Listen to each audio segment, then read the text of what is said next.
I built my world with sawdust and sweat, nail by nail, for 30 years. I thought I was building a legacy for my son.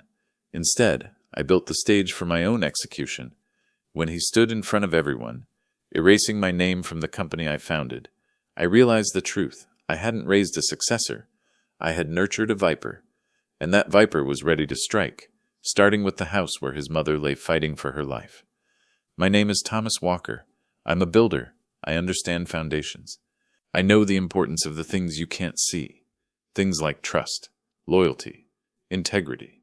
I started Walker Homes in my garage. My son Ethan was in diapers. My daughter Sarah was just learning to walk. My wife Margaret handled the books while I handled the hammer. We were a team. We built good, honest houses. I thought our foundation was solid. I was wrong. The 30th anniversary gala for Walker Homes was supposed to be my victory lap. The ballroom glittered. Crystal glasses clinked. It was everything I had worked for. But Margaret wasn't beside me. Her illness had taken a bad turn. She was in the care facility, fighting hard. I wore the suit she'd picked out, a dark gray one.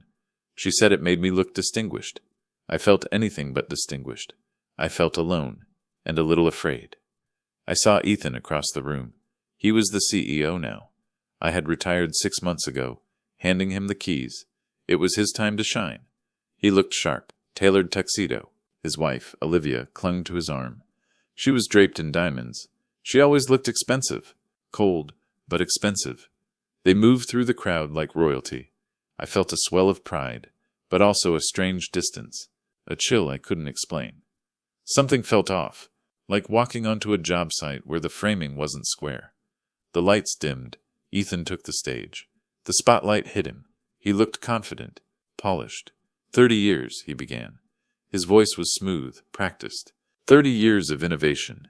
He paused for effect. The crowd leaned in.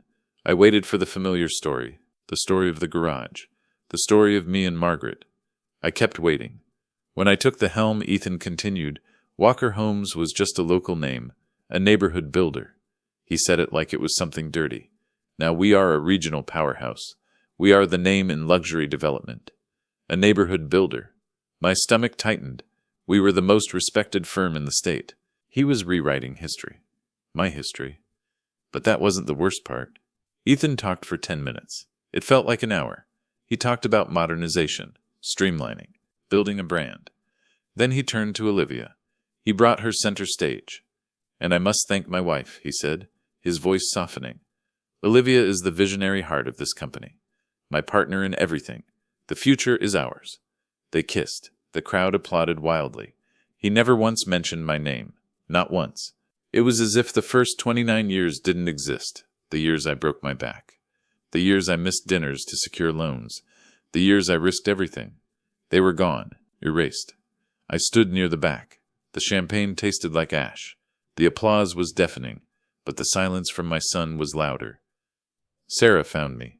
She gripped my arm, hard. Dad? She whispered. Her voice was tight. Disbelief etched on her face.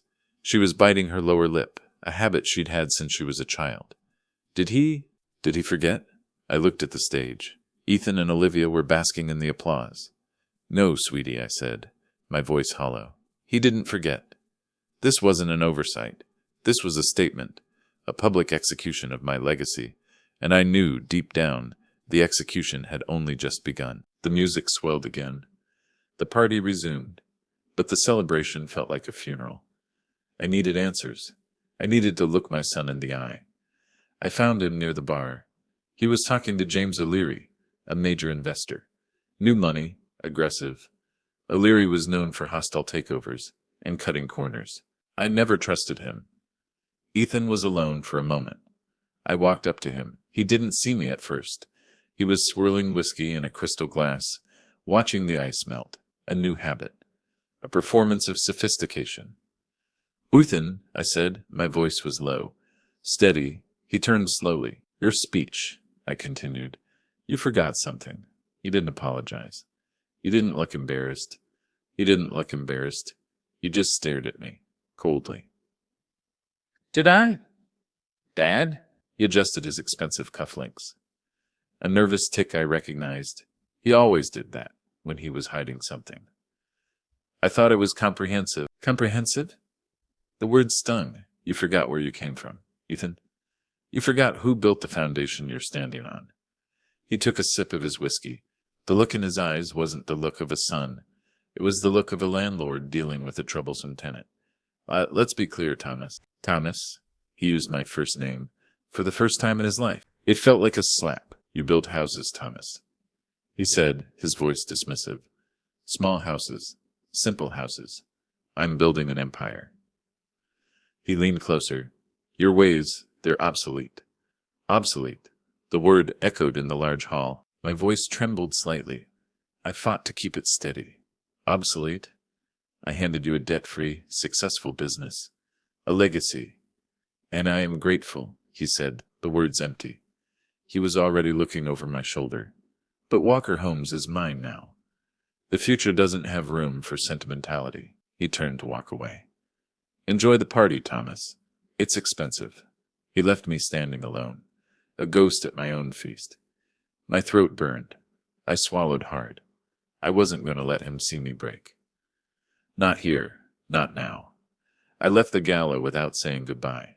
The valet brought my old pickup truck around. I gripped the worn leather steering wheel. The familiarity was the only comfort I had left. I drove away, the glittering ballroom shrinking in the rearview mirror. The silence in the truck was heavy. I thought the night couldn't get any worse. I was about to find out how wrong I was. The next few weeks were slow erosion, small cuts, subtle attacks, designed to remind me of my new place in the world, my place outside of it. It started on Monday.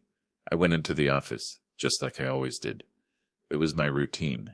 I put my keycard against the reader. Beep. Red light. Access denied. I tried again. Beep. Red light. The receptionist was new. A young woman named Jenna. She barely looked up from her computer. The lobby had been redecorated, all gray and glass. Cold. I'm sorry, Mr. Walker, she said flatly, avoiding eye contact. Your access has been revoked. Revoked? I stared at her. There must be a mistake. I'm Thomas Walker. This is my company. Ethan Walker is the CEO, she replied, her voice monotone. I need his authorization for visitor access. Visitor access. I was a visitor in the building that bore my name. The building I laid the first brick for. Humiliation burned in my chest. I was being treated like a stranger, a trespasser. I called Ethan, straight to voicemail. I waited in the lobby. An hour passed. People walked by. Some I recognized. They looked away awkwardly. They knew, finally. My phone buzzed. A text from Ethan. We need the space, Dad.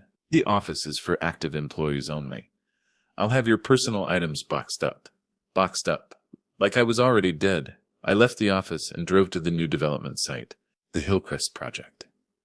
I needed to see the work. I needed to touch something real. I saw Mark Jensen standing near the foundation, patient. Mark was my lead foreman. We had worked together for 20 years. He was gruff, loyal, and honest as the day is long. He always wore a faded blue cap. He saw my truck and walked over. His face was grim. Thomas? Mark said, wiping sweat from his forehead. I'm glad you're here. This place is going to hell. What's going on, Mark? I asked. The office locked me out. Mark spat on the ground. The new management, he said, his voice low. They're cutting corners, Thomas. Big time. Cutting corners. We don't cut corners. Walker Homes means quality. Not anymore, Mark said, shaking his head. They canceled the order for the structural steel we specified. They replaced it with cheaper imported stuff. It doesn't meet code. I wouldn't use it to build a doghouse. My blood ran cold. This wasn't just about ego. This was dangerous. Did you talk to Ethan? I asked. I tried, Mark sighed. He told me to stay in my lane. Said the budget was more important than over-engineering. Mark looked me straight in the eye. He's going to get someone killed, Thomas. And he's dragging your name through the mud while he does it. Ethan was destroying the reputation I had spent 30 years building. The real betrayal was still waiting in the shadows. I drove to the care facility. I needed to see Margaret. I needed her strength. The facility was the best in the state. Expensive, but she deserved comfort. Dr. Chen, her specialist, met me in the hallway. He was always compassionate, but today his expression was serious. Thomas, Dr. Chen said gently, Margaret is stable, but she needs the specialized therapy we discussed. It's crucial for her recovery chances. Whatever it takes, doctor, I said immediately. Just do it. Send the bill to the company. Dr. Chen hesitated. That might be an issue, Thomas. You should speak with administration. My heart sank. I knew what was coming next. I sat down in the administrator's office. Mrs. Davis. She closed the door. Her expression was kind, but troubled. She kept twisting the ring on her finger.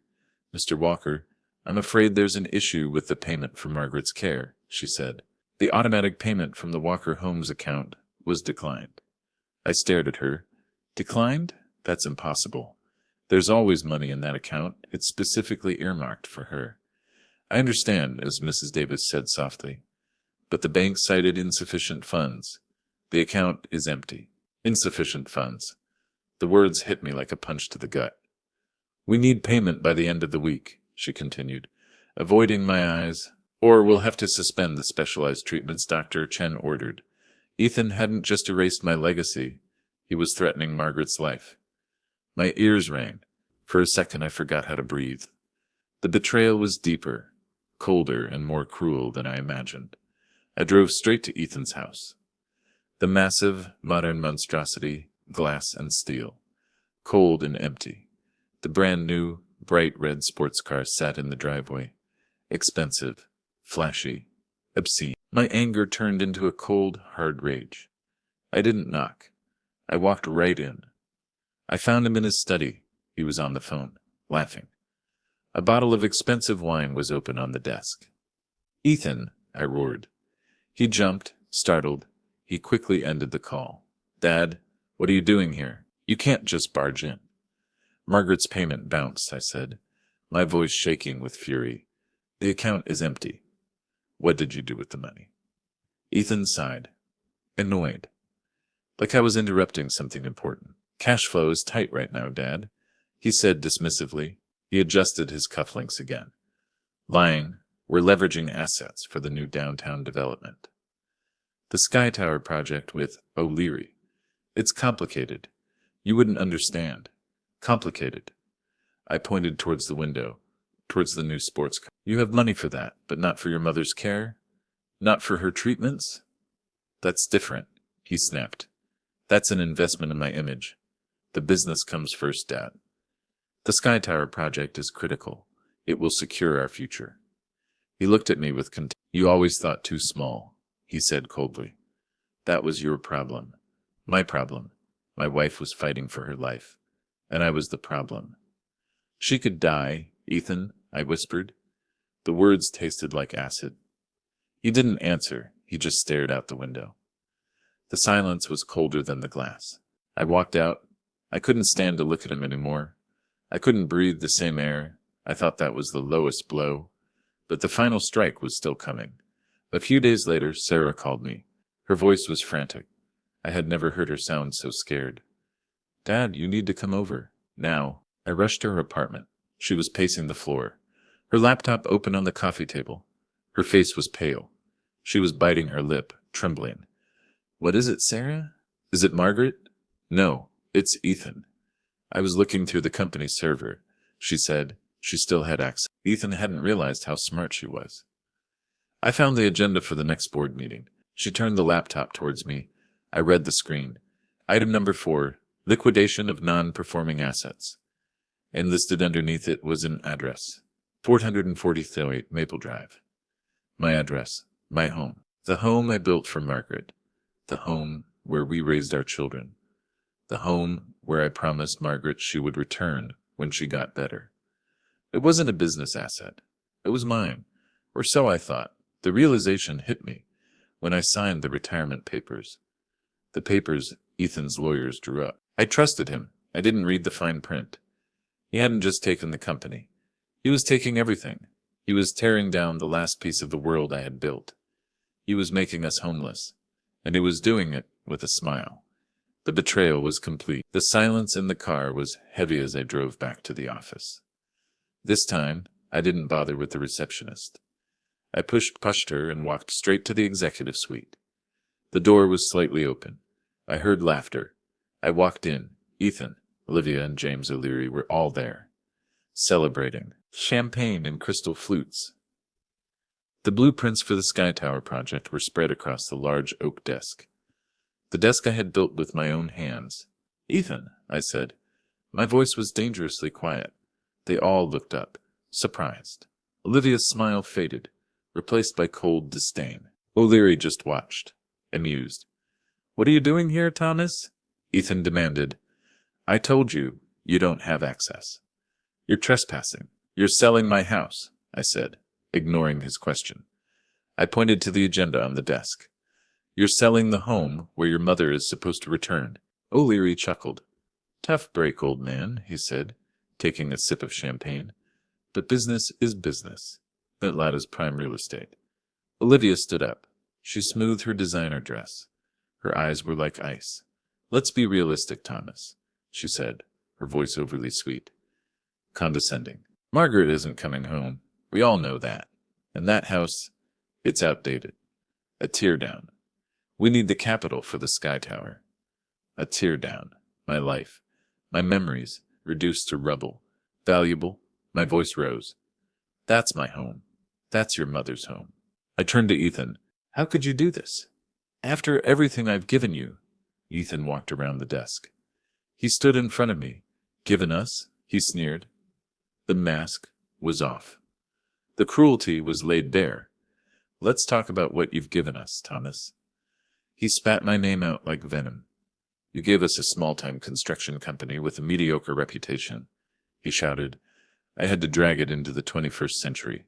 I made Walker Homes what it is today. Me. I sacrificed 30 years of my life. I shouted. The rage finally broke through, and we appreciate the gesture, Ethan said, his voice dripping with sarcasm. But the world moves on. He stepped closer, his face inches from mine. The reality is, you are retired. You have nothing left to offer. He paused. The next words were delivered with cold, calculated precision. You are nothing to us now. The words hit me like a physical blow. 30 years. Reduced to nothing. I couldn't breathe. My ears rang. That silence cut deeper than any word. Get out, Ethan said coldly. If you set foot in this building again, I will have you arrested. He nodded to the security guard who had appeared in the doorway. The guard grabbed my arm, rough. And Thomas? Ethan called out as I was being dragged away. I looked back. He was smiling. A cruel, victorious smile. You and Margaret have 30 days to vacate the house. The eviction notice will be served tomorrow. The security guard threw me out onto the sidewalk. The door clicked shut behind me. The sound echoed the finality of the betrayal. I stood there. The city noise faded. The world blurred. They had broken me. I sat in my old pickup truck, the engine idling. I couldn't move. The streetlights blurred through the sudden tears, stinging my eyes. You are nothing to us. The words echoed in the silence, heavy, suffocating. I had lost my company. I was losing my home, and soon I wouldn't be able to afford the care that was keeping Margaret alive. I had hit rock bottom. There was nothing left. I was obsolete. I gripped the worn, leather steering wheel, the familiar texture grounding me. Suddenly, a memory flashed in my mind. Ethan, 16 years old, sitting in the same truck. I was teaching him how to drive stick shift. He kept stalling the engine, frustrated. It's okay, son, I had told him. Take your time, feel the rhythm of the machine. I'll always be here to help you. I had promised him the world that day. I had promised to build him a future. The memory twisted. The sweetness turned bitter. The exhaustion faded, replaced by a cold, hard breeze. I was a builder. I understood foundations. I understood load-bearing walls. And if my son wanted to tear down everything I had built, he was going to learn a hard lesson about what happens when you attack the foundation. I wiped my eyes. I wasn't done yet. Not by a long shot. The first person I called was Mr. Harrison, an old friend, the lawyer who had handled the incorporation of Walker Homes 30 years ago. He was semi-retired, but he was the only person I could trust.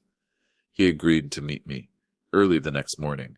Harrison's office smelled of old paper and coffee. Familiar, safe. "Thomas, what in the world is going on?" he asked me, pouring me a cup. I heard rumors, but I couldn't believe them. "Ethan wouldn't do that to you. I told him everything. The gala, the locked doors, the bounced payments, the impending sale of my home, the final confrontation." Harrison listened patiently. His expression grew darker with every detail.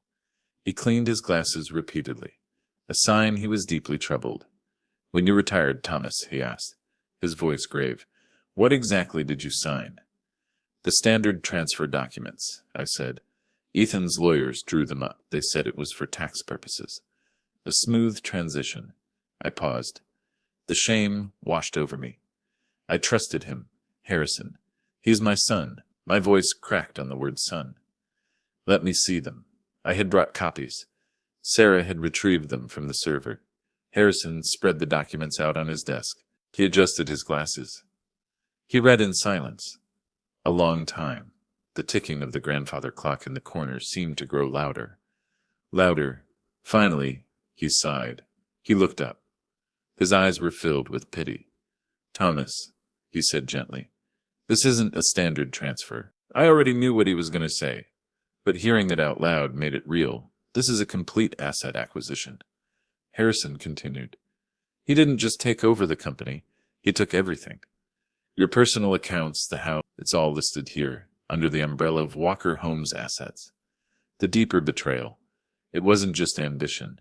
It was premeditated. He had planned this. He had manipulated my trust. Used my love as a weapon.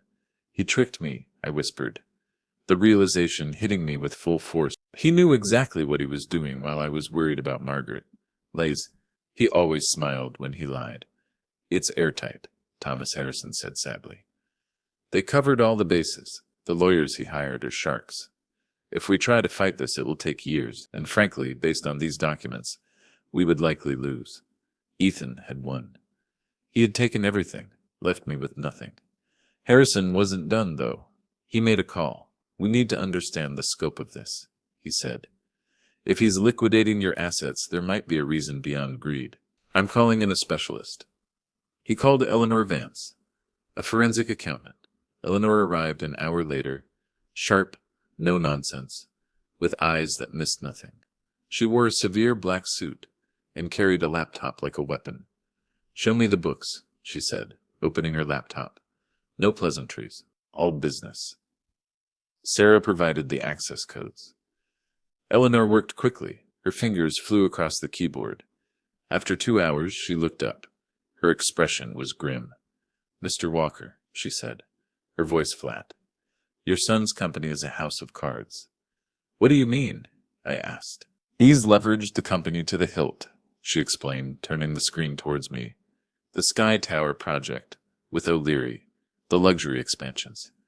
The overhead, it's all built on massive debt. He's running on fumes," she pointed to a spreadsheet. "That's why he needs to sell your house. That's why he emptied the medical account. He needs the cash infusion just to make payroll next month." Ethan wasn't building an empire. He was desperately trying to plug the leaks in a sinking ship. I slumped back in the chair. The weight of the defeat pressed down on me. It was over. If you're still watching, you know how deep betrayal can cut, how it can leave you feeling powerless. Broken. Tap subscribe and stay with me. Because this wasn't the end of the fight. It was just the beginning. As I stared blankly at the documents, something clicked. Something Harrison had said earlier.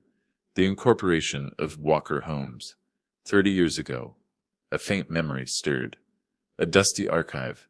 An argument about sentimentality. "Harrison," I said slowly, a flicker of hope igniting in my chest. "The original incorporation documents. The ones you and I signed. Do you still have them?" Harrison frowned. "I should. In the archives. Deep storage. But Thomas, those were superseded by this recent acquisition. They are irrelevant now. Please," I insisted. "I need to see them. I remember something. Something I insisted on." Harrison looked skeptical, but he saw the determination in my eyes. All right, Thomas, I'll look. He disappeared into the back room. I waited. The clock ticked. Eleanor kept working, documenting the financial disaster Ethan had created. Mark Jensen sent me the flash drive with the proof of the substandard materials. The pieces were falling into place. Harrison returned 20 minutes later, coughing from the dust. He was holding a faded manila folder. "You were lucky, Thomas," he said. "These were scheduled to be shredded next week." We opened the folder together. The paper was brittle with age, the articles of incorporation, typed on an old typewriter, signed by me and Margaret. And then I saw it. Clause 12B, a clause I had insisted on including, a clause Harrison had argued against. He called it unnecessarily sentimental and bad business practice. I read it out loud. My voice grew stronger with every word. The Founder's Clause. Harrison read it, his eyes widening. "I remember this. You were so stubborn. You said you needed protection, not from outsiders, but from—" He paused, the realization dawning on him. From your own family turning against you.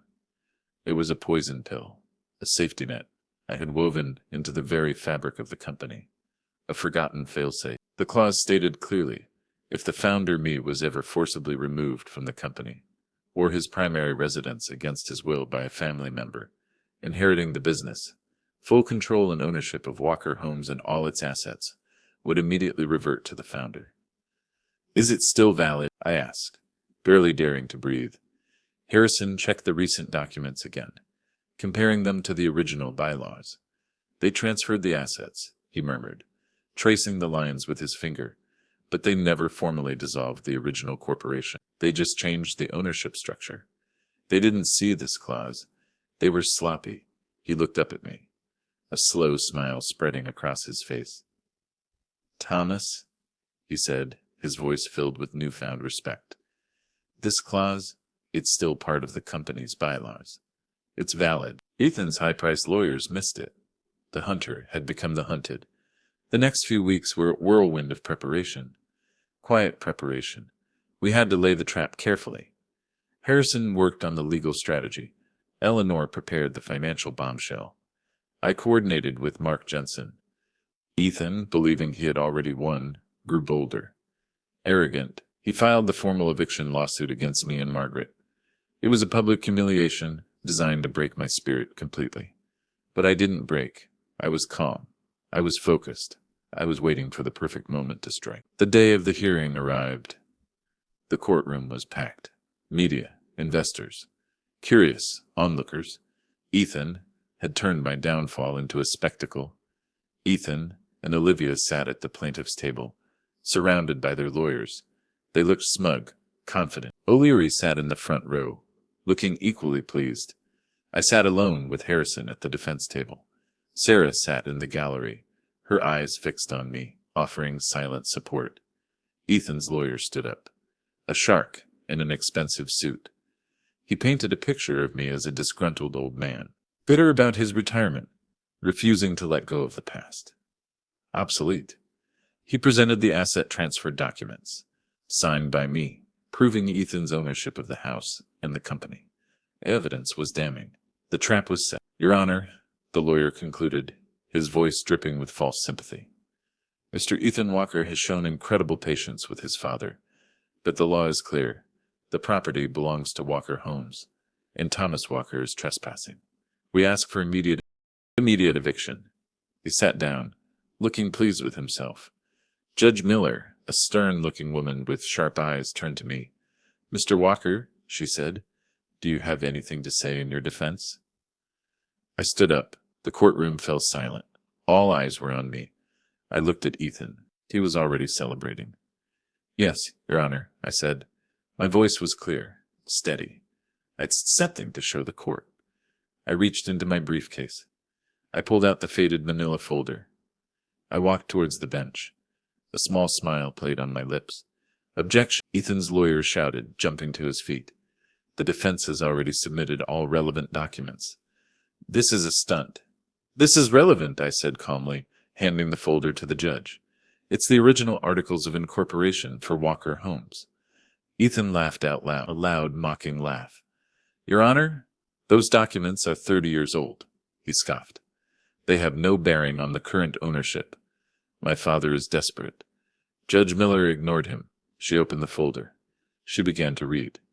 The silence in the courtroom stretched, thick with tension. The judge's expression shifted from impatience to confusion, then to realization. She looked up, peering over her glasses at Ethan. Mr. Walker, she said, her voice sharp, are you aware of a founder's clause in your company's bylaws? Ethan's smile vanished. The blood drained from his face. The what? He whispered. The Founder's Clause, the judge repeated, louder this time. Clause 12b, stating that if the founder, Thomas Walker, is forcibly removed from the company or his primary residence against his will by a family member inheriting the business, full ownership reverts to him. Ethan turned pale. Olivia gasped.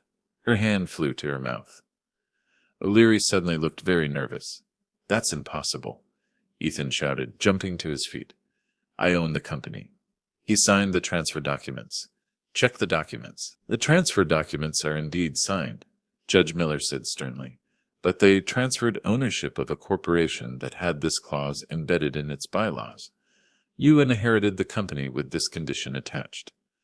She looked down at the papers in front of her. By initiating this eviction lawsuit, she continued, her voice ringing with authority, you have forcibly attempted to remove the founder from his primary residence.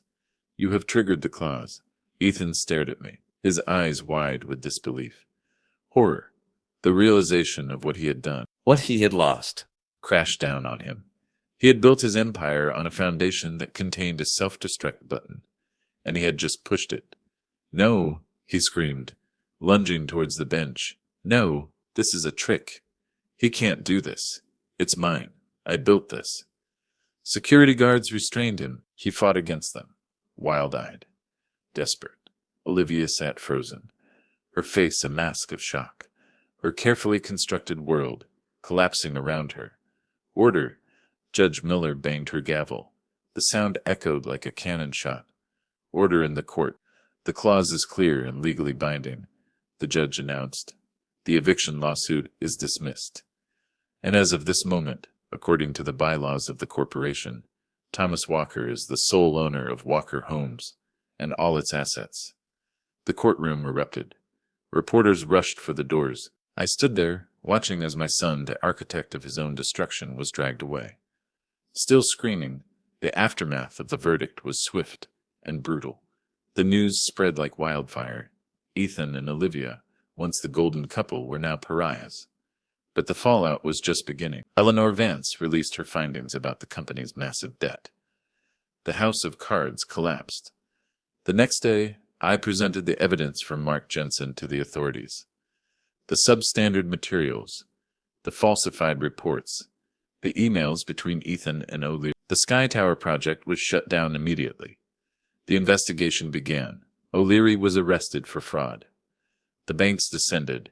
Creditors picked clean the remnants of Ethan and Olivia's lavish lifestyle. The red sports car was repossessed. The mansion foreclosed. Ethan and Olivia had nothing left. I returned to the office the next day. The staff greeted me with stunned silence. Then hesitant applause. Mark Jensen was the first to shake my hand. Welcome back, boss, he said, grinning. I walked into the executive suite. Ethan's extravagant decorations were already gone.